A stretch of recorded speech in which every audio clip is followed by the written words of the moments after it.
9 उपनिषद इस किताब में बंधी हुई है और इस किताब से मैं ये साबित करूंगा। आज ऐसी किताबें पढ़ने की जरूरत क्यों पड़ रही है? याद रखिएगा, अभी कुछ दिनों पहले एक डिबेट हुआ था और नाम नेहाद शख्स डिबेट में बैठकर पहले तो लोग कहते थे खुदा एक है या 2 है, इसमें लड़ाइयां हो रही थी। लेकिन एक ऐसा शख्स पैदा हुआ जो कहने लगा खुदा है ही नहीं। अब आदमी चक्कर में है, आदमी परेशान होने लगा। ऐसा भी कोई हो सकता है? याद रखिएगा, ये कोई नया दावा नहीं है, बल्कि ये तो पुराना दावा है। लेकिन तारीख को पढ़ेंगे तभी तो पता चलेगा, हिस्ट्री को पढ़ेंगे तभी तो पता चलेगा। लेकिन सुनिए, ऐसी किताबें मैं पढ़कर ऐसे लोगों को बबांगे तो हल जवाब देता हूँ। तुम अगर ऐसी किताबों को ना हमारी किताब से बताते हैं कि मजहब इस्लाम ने जो पैगाम दिया है वही सच्चा पैगाम है, वही अच्छा जो पूरी दुनिया में इस्लाम के पीछे लगा है, या तो वो कलमा पढ़ने पे मजबूर हो गया है या उसकी औलाद कलमा पढ़ने पर मजबूर हो गई है। लेकिन शर्त है कि इस्लाम को समझना होगा। आज पूरी दुनिया में देखें, आज अमेरिका इस्लाम के पीछे है, आज बर्तानिया इस्लाम के पीछे है, आज कनाडा इस्लाम के पीछे है, आज चाइना इस्लाम के पीछे है। पूरी दुनिया इस्लाम और कुरान के पीछे है, लेकिन हमारा इस्लाम और अल्लाह का कुरान ये सबसे आगे नजर आ रहा है। और हम तो कहते गए सहरा में, जंगलों में, बयाबान में पढ़ो, अरे मीनार गिर पड़े तो मैदान में पढ़ो। ये बेखबर नुजूमी तुम्हें क्या बताएंगे, कल होने वाला क्या है कुरान में पढ़ो। बहुत अच्छा, माशाअल्लाह। शर्त है, यही मदरसा है जहाँ पे लोगों के बच्चों को कुरान की तालीम दी जाती है। ये मदरसा दारुल गौसिया रज़विया, जहाँ की चटाई पर बैठकर बच्चे कुरान की तालीम हासिल करते हैं। आज जिस बच्चों को आप गरीब के बच्चे समझते हैं, जिन बच्चों को आप यतीम के बच्चे समझते हैं, जिन बच्चों को आप गरीब बच्चा, यतीम, मिस्कीन बच्चा समझते हैं, याद रखिएगा, मैं डंके की चोट पर कहता हूँ, ये मदरसे में पढ़ने वाले बच्चों का मकाम एक डॉक्टर, इंजीनियर, प्रोफेसर से ज्यादा बढ़कर है। कॉलेज और यूनिवर्सिटीज में पढ़ने वाले बड़े बड़े बच्चों से ज्यादा बढ़कर है। आप कहोगे कैसे? किसी डॉक्टर के बारे में, इंजीनियरिंग करने वालों के बारे में, साइंस का सब्जेक्ट रखने वाले के बारे में हदीस में ये नहीं आया, लेकिन हाँ, हदीस में इन बच्चों के बारे में ये जरूर आया है, ये बच्चे मेहमाने रसूल हैं। जब ये बच्चे चलते हैं तो फरिश्ते अपने पैरों को इनके कदम के नीचे बिछा दिया करते हैं। ये मदरसे के बच्चे का मकाम है। जरा सुनिएगा, ये किताब है मेरे हाथ में, ये किताब का नाम उपनिषद है और उपनिषद की श्वेताश्वर है। ऐसी किताबें क्यों पढ़ता हूं मैं? आज जो लोग दलील मांगते हैं, अरे मुसलमान मोहब्बत की बात कहां करता है, मुसलमान उल्फत की बात कहां करता है, मुसलमान भाईचारे की बात कहां करता है? मैं ऐसे लोगों से कहूंगा, तुम हमारे वतन से मोहब्बत पे शक करते हो? अरे हम तो वो हैं जो ऐसे जलसों से भी मोहब्बत बांटते हैं और पैगाम देते हैं। चांद तारे गगन की जीनत है, फूल कांटे पवन की जीनत है, और हिंदू मुस्लिम को इस वतन में साथ रहने दो, ये हमारे वतन की जीनत है, यहाँ से हम मोहब्बत बांटते हैं। लेकिन फिर भी कुछ लोगों को शक होता है, अरे मुसलमान को देश से प्रेम नहीं होता, मुसलमान को भारत से प्रेम नहीं है, मुसलमान को भारत की मिट्टी से प्यार नहीं है, हमें तुम भारत से मोहब्बत करना सिखाओगे? अरे वो कोई और होगा जो पाकिस्तान जाता है, वहां से बिरयानी खाकर आकर पाकिस्तान की तारीफ करता होगा। वो कोई और होगा जो चाइना जाकर चाइना की तारीफ करता है, अमेरिका जाकर अमेरिका की तारीफ करता है, कहीं और जाता है वहां की तारीफ करता है। लेकिन दारुल गौसिया रज़विया सबूतर में पढ़ने वाले एक छोटे से बच्चे को उठाकर पूछोगे कि तुम किसे अच्छा कहते हो, वो बच्चा खड़ा होगा और कहेगा वतन से मोहब्बत की बात करते हो। तो सुनो, सारे जहां से अच्छा हिंदुस्तान हमारा, हम बुलबुले हैं, ये गुलसितान हमारा। बहुत अच्छा, बहुत अच्छा, माशाअल्लाह, बहुत अच्छा। बोलिए सुभान अल्लाह, सुभान अल्लाह, मुस्कुरा कर बोलिए सुभान अल्लाह, सुभान अल्लाह। माशाअल्लाह। अच्छा, जो लोग वहां खड़े हैं आप लोग भी जरा मुस्कुरा कर बोले सुभान अल्लाह। अरे वहां तक मेरी आवाज पहुंच रही है? वहां पीछे जो लोग खड़े हैं, दुआ करूंगा कुछ न कुछ में खड़े होते रह जाइएगा। जरा मुस्कुरा कर पूरा मजमा बोले सुभान अल्लाह, सुभान अल्लाह। अच्छा एक मंत्र पढ़ दे, बोलिए ना भाई, इरशाद हो। ऐसे नहीं हाथों को उठाकर बोलिए, पढ़ दें। अच्छा सुनिएगा, मेरे हाथ में किताब है, श्वेताश्वर की उपनिषद है, इसमें लिखा है, सुनिए, जो भी मैं मंत्र पढ़ता हूँ और हवाला के साथ पढ़ता हूँ, एक हवाला अगर कोई गलत साबित कर दे, मोइनुद्दीन कादरी के पास किताब मौजूद है, किताब लेकर उसे दिखाएगा। जरा सुनिएगा, मंत्र है, न तंत्र सूर्यो भांति, न चंद्र तारंका, नेमो विधोति भांति, कुतो यगमनि तमे भांत मनुभाति, सर्वतस्य भाषा सर्वमिंद विभाति। और सुनिए, इसी के आगे में लिखा है, एको देव सर्वभूते सगुण सर्वभूतांतरात्मा कर्मादि अच्छा साक्षी चेता केवल निर्गुणस्थ अधर्माभिभव। और आगे चलिए, मेरे हाथ में एक किताब और है, किताब का नाम है श्रीमद् भागवत गीता। ये किताब बिरादरे वतन के यहाँ की सबसे मोतबर किताब है। इस किताब में लिखा है, वायुर्दे जन्मगुणी वरुणा शशंका प्रजापतिष्ठम पर पितामहश्च नमो नमस्ते सुशाहस्कृता पुनश्च भोयो नमो नमस्ते। मुफ्ती साहब आप भी देखते चलिएगा, संस्कृत पढ़ते हैं कि नहीं? हम कहीं गलत पढ़ के ना निकले। मुफ्ती साहब बगल में बैठने का फिर फायदा क्या होगा? सुनिएगा, किताब का नाम श्रीमद् भगवत गीता है।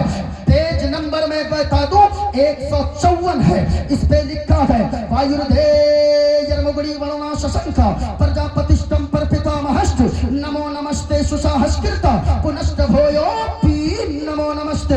इसी किताब के दूसरे सफा पे लिखा है, अधर्माभिभव स्ना प्रदुष्यन्ति कुलस्त्रिया स्त्रीषु दुष्टाषु वार्ष्णेच्छायते वर्णशंकर यो माम जमनादिं चवेत्ति लोक महेश्वरम असम्मूढ़ा समर्थेषु सर्वपापैः परमुच्यति। गणेश्यं चरणं शीशवनं शशांकं चरणं शीशवनं पर्वतं चरणं शीशवनं गंगाजलं स्नानं पंडितं गौदानं स्वाहा अस्मा सुगमारूहा देवो दत्तम जगत्पति असिना साधु अष्ट आश्चर्य गुणवती गिरिगिनी लगंधा अति ज्योति में प्रकाशम नतमस्तक भूमिष्ठम परभो गुणगानम नापगुरीता लीद गच्छति प्राक्रम पवित्रम गंगा स्नानम अति पवित्रम पवित्रम पवित्रम। और सुनो लोगों, अपने तो अपने आप उस नबी के मानने वाले हो, उस नबी के मत वाले हो, उस नबी के दीवाने हो, उस नबी पर अपनी जान निछावर करते हो। जिस नबी की चर्चा, जिस नबी की प्रशंसा सिर्फ अपने लोगों ने नहीं, दूसरों ने भी बयान किया है। एक पंडित ने कहा है, जब हुजूर की बात आई है तो पंडित ने मुंह खोला है और बोलना शुरू किया है, शरणय गुरु निमगा सुख सागर अत्याचार मगा शुभ सागर चरण में गुरु नाम उजागर कृपा करोगे शुभ नाम सुख सागर गुरु हर कृपा मनोहर पावे अत्याचार मगा सुख पावे। और जय गुरु नामे नमे कर जय बिना मुगम्मत पार न होए। क्या कहने, बहुत अच्छा। हुजूर के नाम पर बोले सुभान अल्लाह, ऐसे नहीं और मुस्कुरा कर बोले सुभान अल्लाह, माशाअल्लाह। ए गालिब भाई फिर आइएगा, हाँ? ये इसीलिए चुपके से ऐसे आ रहा था, हमको पहचान न ले मुफ्ती साहब। हाँ? दीवाने की नजरों को जहां देख रहा है, दीवाना कहाँ, दीवाना को अचानक कहाँ देख रहा है, माशाअल्लाह। अच्छा जरा सुनिएगा, अच्छा खुलासा कर दूं, अरे बोलिए ना भाई, और ऊंची आवाज में बोलिए, खुलासा कर दूं। ऐसे नहीं सुनाऊंगा, पूरा मजमा एक मर्तबा नबी के नाम पर, मुस्तफा के नाम पर जरा हाथों को उठाकर जरा मुस्कुरा कर बोला लब्बैक या रसूल अल्लाह। जो मर्तबा प्यारे आवाज इतनी होनी चाहिए, ऐसा लगे कि नबी का दीवाना पुकार रहा है। जरा मुस्कुरा कर पूरा मजमा लब्बैक या रसूल अल्लाह, या रसूल अल्लाह। आई लव मोहम्मद अच्छा बोले पूरा बदला बोले आई लव। कुछ दिनों पहले एक नारा चला था, क्या चला था? I love. ऐसे नहीं, आवाज आए झूम कर आई लव मोहम्मद पीछे वाले भी क्या चला था? I love Muhammad Muhammad. बच्चे भी कह रहे थे आई लव मोहम्मद जवान भी कह रहे थे आई लव मोहम्मद बूढ़े भी कह रहे थे आई लव। मोहम्मद सब लोगों की जबान पर I love Muhammad, I love Muhammad, I love Muhammad. लेकिन गौर से सुनिएगा, एक बात मोइनुद्दीन कादरी कहकर जा रहा है। ओ कागज पर आई लव मोहम्मद लिखने वालों, ओ बैनर पर आई लव मोहम्मद लिखने वालों, ओ पोस्टर पर आई लव मोहम्मद लिखने वालों, अगर लिखना है तो कागज के पन्नों पर नहीं, दिल की तख्ती पर आई लव मोहम्मद लिखो। अपने किरदार पे आई लव मोहम्मद लिखो, अपने अखलाक में आई लव मोहम्मद लिखो। अगर किरदार में आई लव मोहम्मद होगा, अगर गुफ्तार में आई लव मोहम्मद होगा, अगर अखलाक में और दिल के अंदर आई लव मोहम्मद होगा, तो याद रखिएगा पूरी दुनिया में कोई उसके दिल से मिटा नहीं सकता है। आई लव मोहम्मद को कागज को तो फाड़ सकता है, बैनर को फाड़ सकता है, लेकिन दिल की तख्ती के अंदर जो आई लव मोहम्मद है उसे कोई माई का लाल मिटा नहीं सकता है। बल्कि मुसलमानों के दिल में जब आई लव मोहम्मद होगा, अगर सीने को भी चाक किया जाए, सीने से आवाज आएगी या रसूल अल्लाह, ज़मीनो ज़मा तुम्हारे लिए, मकीनो मका तुम्हारे लिए, चुनीनो चुना तुम्हारे लिए, बने तो जहां तुम्हारे लिए, दहन में ज़बा तुम्हारे लिए, बदन में है जा तुम्हारे लिए। हम आए यहाँ तुम्हारे लिए, ऊंची आवाज में हम आए यहाँ तुम्हारे लिए। तो हमारे उलमा स्टेज पर तशरीफ फरमा है, सब के सब हमारे सर के ताज है। जरा आप लोग भी मुस्कुरा कर बोले हम आए यहाँ तुम्हारे लिए, उठे भी वहाँ, तुम्हारे लिए। उठे भी वहाँ तुम्हारे लिए। सुनिएगा गौर से, मैंने क्या कहा? आई लव मोहम्मद जिसके दिल की तख्ती के अंदर हो, सच बताइए वो कभी सूद खा सकता है क्या? अरे बोलिए ना भाई, नहीं ऊंची आवाज में बोले क्या वो सूद खा सकता है? नहीं, और ऊंची आवाज में क्या वो सूद खा सकता है? नहीं खा सकता है। लेकिन आज सूद तो इस तरह चरम सीमा पर है कि हर घर के बाद, दो चार घर के बाद आपको एक सूदखोर नजर आएगा।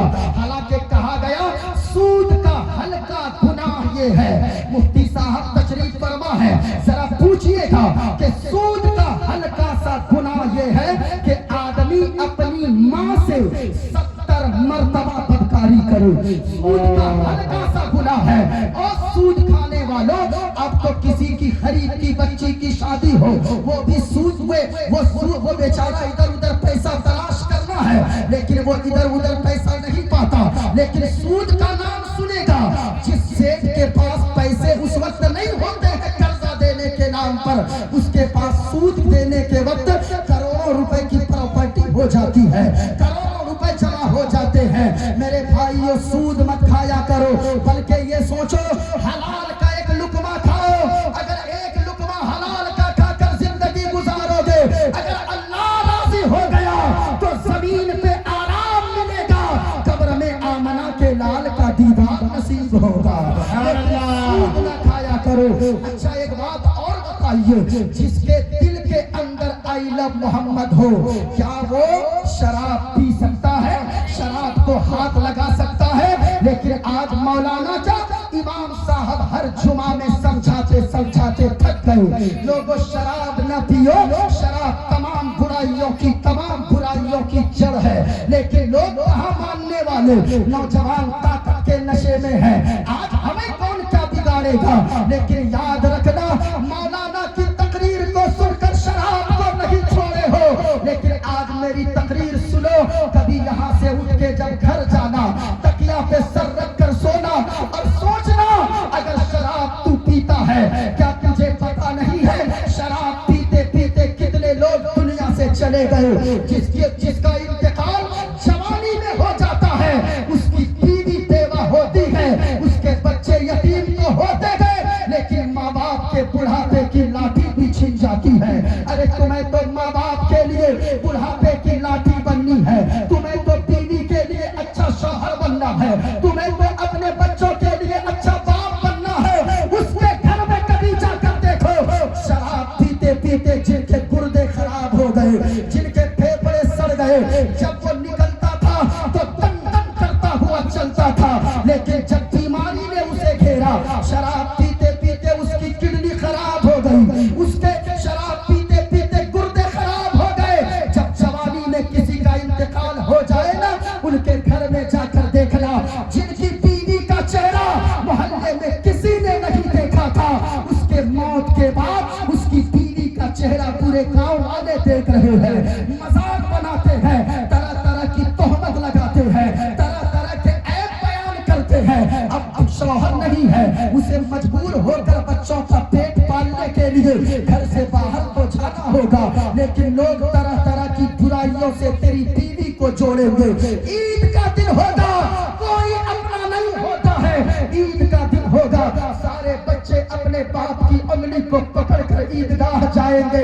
अगर तू शराब पीते पीते दुनिया से चला गया, ईद के दिन तेरे बच्चों की उंगली थामने वाला कोई नहीं होगा। ईद के दिन तेरी बेटी के लिए नए कपड़े का इंतजाम करने वाला कोई नहीं होगा।